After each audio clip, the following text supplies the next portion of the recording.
ഡിഗ്രിക്ക് അഡ്മിഷൻ എടുക്കാൻ പോയ ടൈമിൽ ആദ്യമായിട്ട് ആ മുതലിനെ ഞാൻ കണ്ടത്.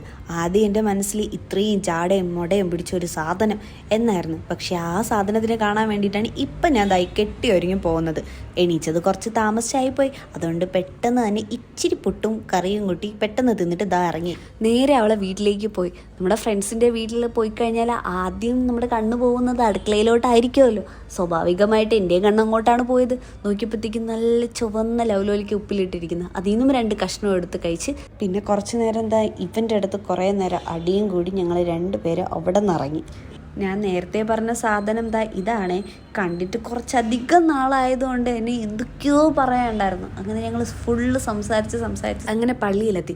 കുറച്ച് നാളത്തെ പ്ലാനായിരുന്നു നമ്മൾ 2 പേരും ഒരുമിച്ച് പള്ളിയിലോട്ട് വരണമെന്നുള്ളത്. അതങ്ങനെ ഇപ്പം അങ്ങ് നടന്നു. പിന്നെ പള്ളിയിലും കയറി അവിടെ നിന്ന് കുറച്ച് പഴം തന്നു. അതും കഴിച്ച് അവിടെ നിന്ന് നേരെ ഇറങ്ങി. പിന്നെ നല്ല ഉച്ച സമയമായതുകൊണ്ട് തന്നെ നല്ല വിശപ്പുണ്ടായിരുന്നു. പിന്നെ ഒരു മന്തിയും കഴിച്ച് ബാക്കി നുണയും വിശേഷങ്ങളൊക്കെ പറഞ്ഞിട്ട് പിന്നെ നമ്മൾ നേരെ വീട്ടിലോട്ട് വിട്ടു.